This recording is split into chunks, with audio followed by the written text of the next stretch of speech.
Financial awareness आर्थिक साक्षरता सत्रामध्ये आपण काही वेल्थीज आयडियाज संदर्भातली माहिती घेणार आहोत.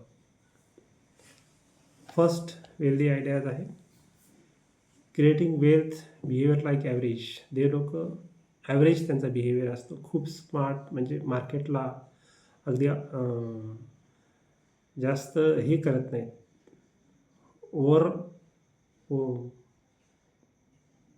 ओव्हर प्रिडिक्ट करत नाही, आणि बिहेवियर त्यांचा ॲव्हरेज असतं. ॲव्हरेज कोणत्याही प्रोडक्टला जास्त अभ्यास करण्यापेक्षा ॲव्हरेजली समजून घेतात, तेच लोक खूप संपत्ती निर्माण करतात. Then buy protection. काही दुसरी सेकंड आयडिया आहे बाय प्रोटेक्शन. वेल्थ निर्माण करताना किंवा संपत्ती निर्माण करताना त्या संपत्तीचं संरक्षण महत्त्वाचं. या संरक्षणामध्ये फर्स्ट प्रोडक्ट येतं टर्म प्लॅन. जी कमावती व्यक्ती आहे त्यांनी टर्म प्लॅन घेणे गरजेचं आहे. नेक्स्ट आहे हेल्थ इन्शुरन्स. आवश्यक तेवढा हेल्थ इन्शुरन्स हा फॅमिलीचा गरजेचा आहे. दुसरा आहे पर्सनल ॲक्सिडेंट कवर, आणि त्यानंतर इतर होम घरांचं जे इन्शुरन्स असते तो, किंवा इतर जे काही गाड्यांचे वगैरे इन्शुरन्स अवेलेबल जे प्रोटेक्शन आहे ते सगळं घेणं गरजेचं आहे. नेक्स्ट आयडिया आहे स्टार्ट अर्ली. जेव्हा आपण कमाईला सुरुवात करतो, लवकरात लवकर आपण सुरुवात केली पाहिजे. जी आपली इन्व्हेस्टमेंट आहे त्याला वाढण्यास खूप वेळ मिळतो, आणि एक मोठी वेल्थ आपण क्रिएट करू शकतो. Next focus on saving not on returns. की आपण आपल्याला रिटर्न परतावा किती मिळतो हे न बघण्यापेक्षा सेविंगवर फोकस केला पाहिजे. किती जास्त आपण सेव्ह करू शकतो हे महत्त्वाचं आहे. कारण मार्केट हे फ्लेक्सिबल असतं, रिटर्न कमी जास्त होत असतात, पण ओव्हर द टायमिंग किंवा आपण वेळ दिल्यानंतर आपल्याला माहिती आहे सेन्सेक्सचे रिटर्न्स किंवा गोल्ड वगैरे लॉंग टाईममध्ये आपल्याला खूप चांगले रिटर्न्स मिळतात. नेक्स्ट आहे इन्क्रीज युअर टाईम होरायझन. किती वेळ आपण इन्व्हेस्टमेंट करतो, किती वेळ त्याला देतो हे महत्त्वाचं आहे.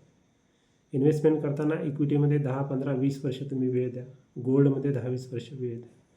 जेव्हा 10, 15, 20 किंवा त्याच्यापेक्षा जास्त आपण वेळ देतो तेव्हा कंपाऊंडिंगनं आपली वेल्थ खूप मोठ्या प्रमाणात क्रिएट होतं. त्यांना invest product that you know.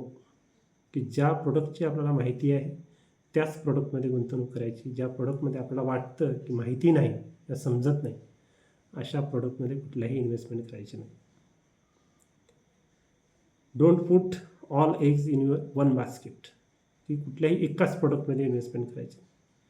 जसं गोल्ड आहे फक्त गोल्डमध्ये नाही, इक्विटी म्हणलं फक्त इक्विटीमध्ये नाही, किंवा डेट म्हणलं फक्त डेटमध्ये नाही, किंवा रिअल इस्टेट, असे मेन 4 प्रोडक्ट आहेत. तर आपल्या सगळ्या प्रोडक्टमध्ये व्यवस्थित डायव्हर्सिफिकेशन असणं गरजेचं आहे, आणि तो योग्य आपल्या उद्दिष्टानुसार असणं गरजेचं आहे. म्हणून एका कुठल्याही प्रोडक्टमध्ये पूर्ण इन्व्हेस्टमेंट करायची नाही. Then SIP rupee cost averaging. SIP ही मंथली जर लमसम एकदाच इन्व्हेस्टमेंट करण्यापेक्षा जर SIP हा एक चांगला ऑप्शन आहे.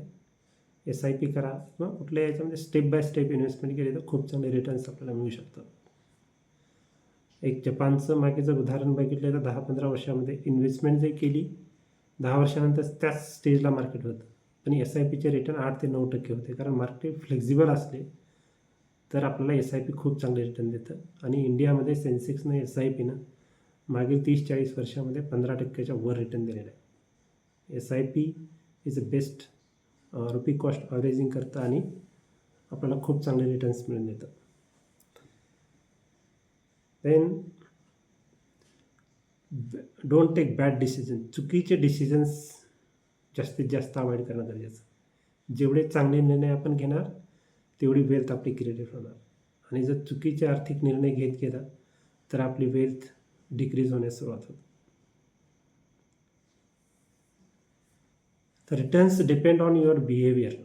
जे आपले रिटर्न्स असतात ते आपल्या बिहेवियरवर अवलंबून असतात.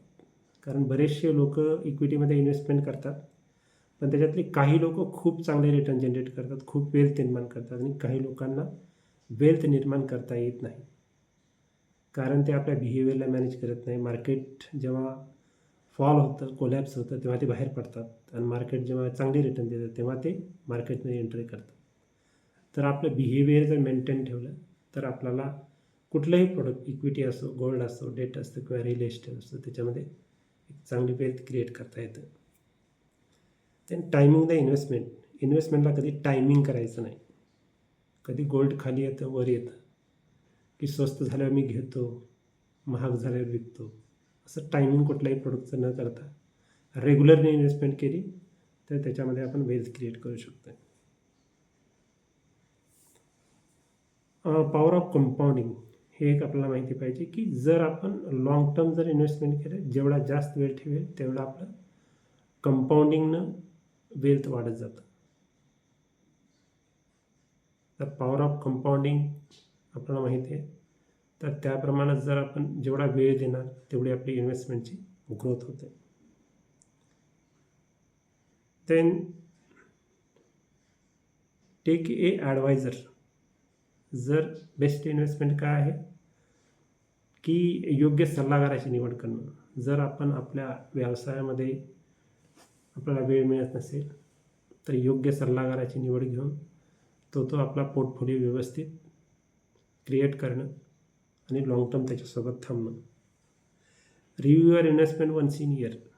दरवर्षी आपल्या पोर्टफोलिओचा रिव्ह्यू घेणं. जे काही आपले आर्थिक उद्दिष्ट आहे त्याप्रमाणे आपला पोर्टफोलिओ रन होतो का, किंवा काय त्याच्यात आपल्याला चेंजेस वगैरे करावे लागतील, ती आवश्यकता आपण करणं गरजेचं आहे. त्यानंतर अशा प्रकारे इन्व्हेस्टमेंट करा की आपल्याला झोप शांतपणे लागली पाहिजे, की प्रत्येक वेळी आपल्याला काळजी नको की माझं काय इन्व्हेस्टमेंटचं काय होणार, कसं होणार, असं नाही.